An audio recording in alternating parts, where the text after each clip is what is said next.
27 سالہ سعودی model Rommel قطونی نے اپنے انسٹاگرام پوسٹ کے اندر یہ بتایا کہ اس بار 2024 کے مس یونیورس مقابلے کے اندر وہ سعودی عربیہ کو ریپرزینٹ کرنے والی ہیں، اور وہ بھی سعودی عربیہ کے اس مقدس جھنڈے کے ساتھ جس کے اوپر کلمہ طیبہ لکھا ہوا ہے۔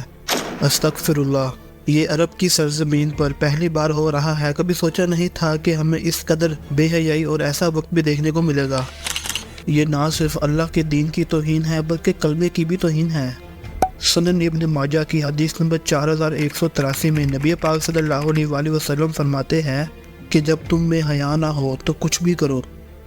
آپ سب لوگ مس یونیورس کے مقابلے سے واقف تو ہوں گے، یا پھر کم از کم اس کا نام تو سنا ہوگا، جس کے اندر ایک ماڈل لڑکی اپنے ملک کو ریپرزینٹ کرتے ہوئے اپنے جسم کی خوبصورتی ورگر ڈریس اور بےہودہ قسم کے لباس کے اندر سامنے بیٹھے ہزاروں لوگوں کو، جو کہ ٹی وی اور میڈیا پر دکھانے والے کروڑوں لوگوں کو دکھاتی ہے، تاکہ وہ اس کو جج کر سکیں اور وہ اس کامیابی کو دنیا کے سامنے فخر کے طور پر پیش کر سکے۔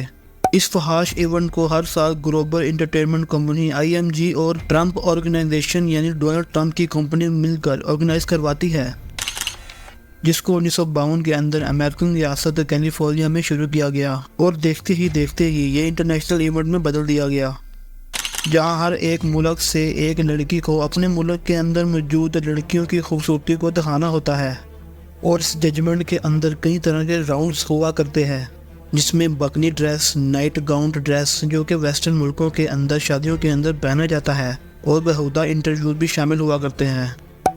پہلی بار سعودی عربیہ کی رومل قطونی نام کی ماڈل، جس کا تعلق ریاض سے ہے، بےہودہ ایونٹ میں جانے کے لیے خود کو تیار کر رہی ہے، جو کہ میکسیکو کے اندر 18 ستمبر کو ہونے جا رہا ہے۔ یہ ایونٹ سعودی عربیہ کی عورتوں کو ایک ذہن سازی کا کام کرے گا، انہیں بھی لبرل ذہن کے ساتھ گھروں سے باہر نکلنے کی ہمت دے گا، کیونکہ اب یہ لڑکی ان باقی لڑکیوں کے لیے بھی آئیڈیل اور رول ماڈل ہوگی۔ Hello, my name is Romy Al-Khatani. I'm Miss Saudi Arabia and Miss Arab Peace. I am the first Saudi girl to be crowned Miss Saudi Arabia, born in Riyadh in 1995. I represented the kingdom in several international beauty contests in Europe and the World Eye nomination of the most inspiring and creative woman of the year. جو کہ بہودہ لباس کے اندر سعودی عربیہ جیسے مقدس سرزمین کی عورتوں کی ریپرزینٹ کرے گی، ایسی مسلم عورتیں جن کی آواز بھی چار دیواری سے باہر نہ جانے کا حکم دیا گیا ہے، انہیں شرم و حیا اور پردے کا حکم دیا گیا، یہی ان کی خوبصورتی اور حسن ہے۔ لیکن افسوس کہ آج یہ سب کچھ اس قوم کے لیے معنی نہیں رکھتا۔ یہ اللہ کے حکم کو اتنا حقیر جاننے لگے ہیں کہ اس کی مخالفت کرنے کے اندر وہ سب کام کر رہے ہیں جو کہ شیطان کی تعلیم میں نہ کہ رحمان کی۔ اس طرح کے فحاش ایونٹس کے بعد آپ دیکھیں گے کہ آہستہ آہستہ سعودی عربیہ کو اس مغرب کلچر کے بے حیا معاشرے کے اندر بدل دیا جائے گا۔ لیکن اس سے بھی بڑا افسوس کا مقام یہ ہے کہ سعودی حکومت کے سعودی عالم دین کی زبانوں پر مکمل طور پر تالے لگ چکے ہیں، کیونکہ ان کی فنڈنگ امریکہ اور یورپ سے آیا کرتی ہے، جو کہ علماء سو ہے، اپنے لوگوں سے ہی دنیا داری اور ذاتی فائدے کی خاطر حق کو چھپاتے ہیں۔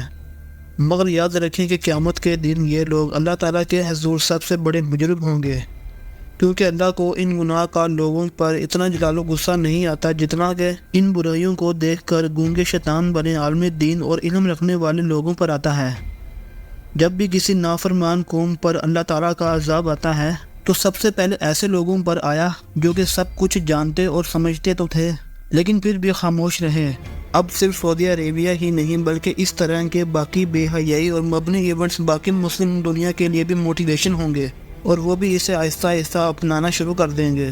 سعودی حکومت نہ صرف آج اپنے لوگوں کی بلکہ پوری مسلم دنیا کے ذہن سازی کا کام کر رہی ہے۔ آج اس وقت کو دیکھ کر احساس ہوتا ہے کہ کیوں رسول اللہ صلی اللہ علیہ وآلہ وسلم نے فرمایا تھا، جس کا ذکر صحیح مسلم کی حدیث نمبر 7245 میں موجود ہے، جس کا مفہوم یہ ہے کہ آخری وقتوں کے اندر فتنے لوگوں کے گھروں کے اندر داخل ہو جائیں گے، بالکل بارش کے قطروں کی طرح، اور ایک مومن کو اپنا ایمان بچانا اتنا زیادہ مشکل ہو جائے گا جیسا کہ جلتے ہوئے کوئلے کو اپنے ہاتھ پر رکھ لینا۔ بے شک اللہ کے رسول نے سچ ہی فرمایا تھا۔ سعودی عربیہ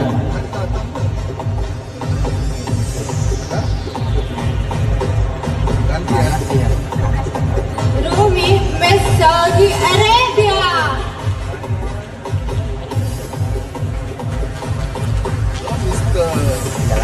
to Malaysia. عرب کی مقدس سرزمین سے اس طرح کی خبریں سن کر ایک مسلمان ہر بار خود سے یہ سوال کرتا ہے کہ کیا کچھ باقی تو نہیں رہ گیا، اور ہر بار اس کو ایک نیا جواب سننے کو ملتا ہے۔ اللہ تعالیٰ سے دعا ہے کہ وہ ان لوگوں کو ہدایت عطا فرمائے۔ اللہ تعالیٰ ہمیں سمجھنے کی اور نیک عمل کرنے کی توفیق عطا فرمائے۔ باقی اگر اس ویڈیو سے آپ کو کچھ نیا جاننے کو ملا ہو تو اسے لائک ضرور کرنا۔